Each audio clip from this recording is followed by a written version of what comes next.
கோத்தபாரு குடிநுழைவுத்துறை நேற்று பேருந்தில் ஏற முயன்ற 35 சட்டவிரோத குடியேறிகளை கைது செய்தது. லெம்பாஸ்ரேயில் உள்ள பேருந்து முனையத்தில் போக்குவரத்துக்காக காத்திருந்த போது 2 இளைஞர்கள் உட்பட 35 சட்டவிரோத குடியேறிகள் கைது செய்யப்பட்டனர். ஓப் சாபு என்ற குறியீட்டு பெயரிடப்பட்ட இந்நடவடிக்கை அதிகாலை 2 மணி அளவில் மேற்கொள்ளப்பட்டதாகவும் இதில் 13 அமலாக்க அதிகாரிகள் ஈடுபட்டதாகவும் கிளந்தான் குடிநுழைவுத்துறை இயக்குனர் முகமது யூசுப் கான் முகமது ஹசான் கூறினார். அமலாக்க பிரிவால் சேகரிக்கப்பட்ட உளவுத்துறை தகவலின்படி அதிகாரிகள் போக்குவரத்துக்காக முனையத்தில் காத்திருந்த வெளிநாட்டு பிரஜைகளை ஆய்வு செய்தனர் என்று அவர் கூறினார். இந்நடவடிக்கையின் போது 15 ஆண்கள், 9 பெண்கள் மற்றும் 2 சிறுவர்களை கைது செய்ததாகவும் அவர்கள் அனைவரும் இந்தோனேசிய நாட்டவர் என்றும் அவர் கூறினார். சிறுவர்கள் அவர்களது பெற்றோருடன் தடுத்து வைக்கப்பட்டதாகவும் மேலும் 2 இந்திய ஆண்கள், 4 வங்கதேச ஆண்கள் மற்றும் 3 மியான்மர் ஆண்கள் கைது செய்யப்பட்டதாகவும் அவர் மேலும் கூறினார். அனைத்து கைதுகளும் செல்லுபடியாகும் பயண ஆவணங்கள் இல்லாமல் மலேசியாவிற்குள் நுழைந்ததும் அல்லது அனுமதிக்கப்பட்ட காலத்தை விட அதிகமாக தங்கியிருந்ததும் கண்டறியப்பட்டதாக அவர் கூறினார். 13 முதல் 58 வயதுக்கு உட்பட்ட சம்பந்தப்பட்ட கைதிகள் தற்போது தானா மேரா குடிநுழைவு முகாமில் மேலதிக விசாரணைக்காக தடுத்து வைக்கப்பட்டுள்ளனர். மலேசிய லஞ்ச ஊழல் தடுப்பு ஆணையத்தின் கெடா மாநில கிளை லஞ்சம் வாங்கியதாக சந்தேகத்தின் பேரில் அதன் 2 அதிகாரிகளை காவலில் எடுத்துள்ளது.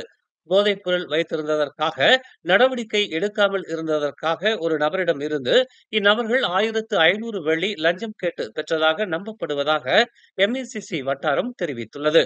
அல்லோர் ஸ்டாரில் உள்ள கெடா MACC அலுவலகத்தில் வாக்குமூலங்களை பதிவு செய்ய சனிக்கிழமை பிற்பகல் இருவரும் ஆஜரான போது கைது செய்யப்பட்டதாக அந்த வட்டாரம் தெரிவித்துள்ளது. நேற்று அலோஸ்டாரில் உள்ள மஜிஸ்ட்ரேட் நீதிமன்றத்தில் MACC தாக்கல் செய்த மனுவை தொடர்ந்து இருவரையும் 5 நாள் காவலில் வைக்க நீதிபதி சித்தி நோர் ஹிடாயா நூர் உத்தரவிட்டார். புதிதாக நியமிக்கப்பட்ட DAP ஆலோசகர் லிம் குவான் யங் பொதுச் செயலாளர் அந்தோனி லோக்கின் தலைமையில் கட்சி உறுப்பினர்கள் இணக்கமாக இருக்க வேண்டும் என்று வலியுறுத்தியுள்ளார். நேற்று நடைபெற்ற மத்திய செயற்குழு தேர்தலில் 26வது இடத்தை பிடித்த பிறகு பிரதிநிதிகளின் முடிவை தாம் மதிப்பதாக அவர் தெரிவித்தார். கட்சி பிரதிநிதிகள் எடுத்த முடிவை நான் மதிக்கிறேன். நான் முன்பு கூறியது போல் வெளியாட்களை விட கட்சி உறுப்பினர்கள் என் தலைவிதியை தீர்மானிக்க அனுமதிப்பேன் என்று அவர் கூறினார். லோக்கின் தலைமையில் ஒன்றுபட வேண்டும் என்றும் செய்தியாளர்கள் கூட்டத்தில் அவர் தெரிவித்தார். நெடுஞ்சாலையில் ட்ரெய்லர் லாரியின் பின்பகுதி கலன்று கீழே விழும்படியான நிலையில் அந்த ட்ரெய்லர் லாரி செல்லும்படியான காணொலி சமூக வலைதளங்களில் பரவியது தொடர்பாக சம்பந்தப்பட்ட லாரி ஓட்டுநருக்கு அபராதம் விதிக்கப்பட்டுள்ளதாக சுபாங்ஜயா மாவட்ட காவல்துறை தலைவர் உதவி ஆணையர் வான் அஸ்லான் வாட் மமாட் தெரிவித்துள்ளார். கடந்த செவ்வாய்க்கிழமை எலைட் நெடுஞ்சாலையில் இச்சம்பவம் நிகழ்ந்ததாகவும் ஓட்டுநரின் கவனக்குறைவை காணொலியாக பதிவு செய்தவர் காவல் நிலையத்தில் புகார் அளித்த நிலையில் சம்பந்தப்பட்ட 23 வயது ட்ரெய்லர் லாரி ஓட்டுநரை காவல்துறை விசாரித்து லாரி ஓட்டுநருக்கும் லாரி நிறுவனத்திற்கும் அபராதம் விதிக்கப்பட்டுள்ளதாகவும் வான் அஸ்லான் வாட் மமாட் கூறினார்.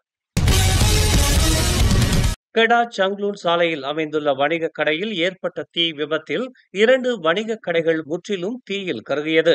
நேற்று இரவு 9:13 மணிக்கு அவசர அழைப்பை பெற்ற நிலையில் சம்பந்தப்பட்ட பகுதிக்கு 20 தீயணைப்பு அதிகாரிகள் விரைந்ததாக கெடா மாநில தீயணைப்புத்துறை உதவி இயக்குனர் ஃபத்தாப் அம்டான் தெரிவித்தார். சம்பந்தப்பட்ட வணிக கடையில் ஏற்பட்ட மின்சார கோளாறினால் அதனை ஒட்டி இருந்த மற்றொரு பெரு வணிக கடைக்கும் தீ பரவியதாகவும் 2 வணிக கடைகளும் நெகிழி பொருட்கள் விற்பனை செய்யும் கடைகள் என்பதால் தீ வேகமாக பரவியதாகவும் அவர் கூறினார்.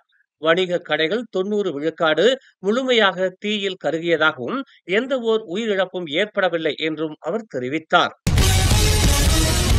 கடற்கரையில் முதலை ஒன்று சுற்றி வருவது போன்ற காணொலி சமூக வலைதளங்களில் பரவியதை அடுத்து சம்பந்தப்பட்ட கடற்கரைக்கு பொதுமக்கள் நுழையவும் கடற்கரை செயல்பாடுகளில் ஈடுபடவும் தடை விதிக்கப்பட்டிருப்பதாக கொத்தகினபாலு பாதுகாப்பு துறை எச்சரிக்கை விடுத்துள்ளது. கொத்தகினபாலுவில் உள்ள தஞ்சோங் ஆறு கடலில் முதலையின் நடமாட்டம் இருப்பது உறுதி செய்யப்பட்டிருக்கும் நிலையில் விலங்குகள் நலத்துறையினரும் மீட்புத்துறை அதிகாரிகளும் பாதுகாப்பு அதிகாரிகளும் முதலையை தேடி வருவதாக தெரிவிக்கப்பட்டுள்ளது.